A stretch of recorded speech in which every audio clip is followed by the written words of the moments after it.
دا په مزار شریف کې د اهل تشیع ولسونو د مذهبي مراسمو څخه یو مرکز دی چې نن پکې د محرم الحرام میاشتې 10مه نیټه د اسلام مبارک دین خوږ نبی حضرت محمد مصطفی صلی الله علیه و آله وسلم د المسیح امام حسین رضی الله تعالی عنه د شهادت ورځ ولمانځل شوه. د یادو مراسمو مسئولین وایي د تیر کلونو په پرتله سږکال په پوره ډاډ سره خپل مذهبی مراسم ترسره کړل. از سالهای گذشته امسال بیشتر هست. جمعیت بالاتر از 10,000 نفر در این مکان حضور دارند. در داخل مصلاهای پیش رو هم خواهران و هم برادران، همونطور که می‌بینید در پشت سر بندر روی حویلی و پشت پرده خواهران حضور دارند و تدابیر امنیتی الحمدلله تعالی با همکاری مسئولین امنیتی مبنا به سالهای گذشته باز هم برنامه ریزی ها از قبل از محرم برگزار شده و تدابیر دیده شده و برای روز عاشورا که امروز هست تدابیر ویژه گرفته شده و حتی تعطیلی رسمی اعلام شده که الحمدلله تعالی در یک فضای کاملا امن به حول قوه الهی داریم عزاداری خودمان را میکنیم. د اهل تشیع ولسونو مذهبي عالمان وایي موخه د داسې مراسمو له ترسره کولو څخه دا ده چې د ټولنې پام د یاد شهید تګلارې ته واړوي ترڅو له اسلامی اصولو او قوانینو منحرف نشي.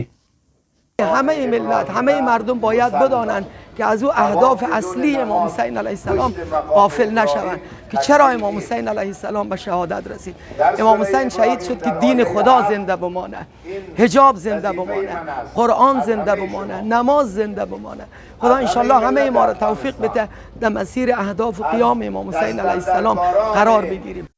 په ورته وخت کې د عاشورا مراسمو ګډونوال وایي موخه په داسې مراسمو کې له ګډون څخه دا ده چې د ظلم او ستم پر وړاندې ودرېږي او صدقې د امام حسین د شهادت د ورځې پر برکت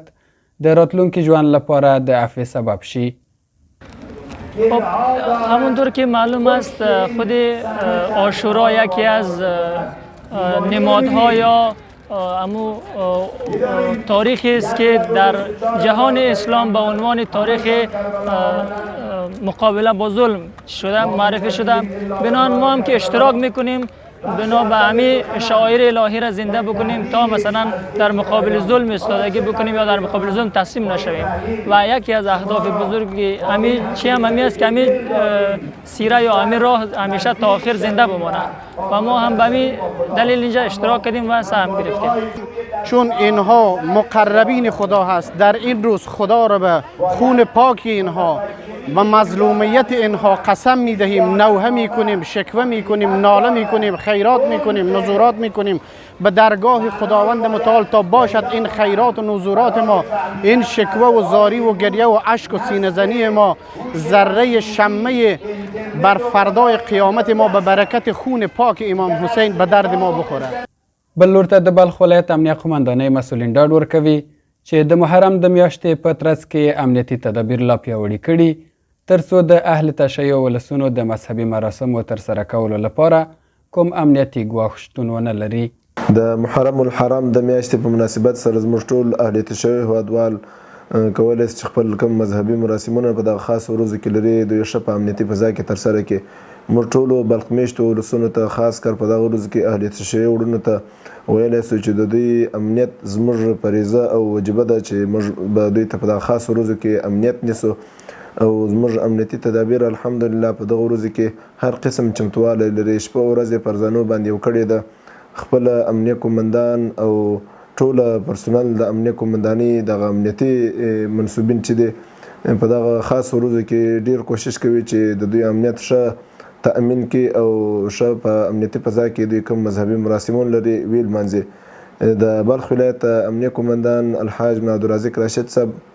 تېره شپه د ټولو تکیهخانو څخه خاص کر د امنیتي منصوبینو څخه د نزدیک څخه لیدنه وکړه او دا توصیه ورته وکړه چې امنیت نور هم تأمین او قوي کړي دوی ته. د محرم الحرام میاشت چې په هجري قمري تاریخ کې د کال لومړۍ میاشت ده له نن څخه نږدې 1400 کاله مخکې د یادې میاشتې پر 10مې نیټې د اسلام مبارک دین یو ځلانده ستوری امام حسین رضی الله تعالی عنه د ظالمانو له لورې پر شهادت رسیږي چې هر کال په دغه ورځ د مسلمانانو د ماتم ورځ وي او د اهل تشیع ولسونو لخوا یو لړ ځانګړي مراسم ترسره کیږي. زبید خان انځور د البرز نشراتي څانګه بلخ ولایت مزار شریف.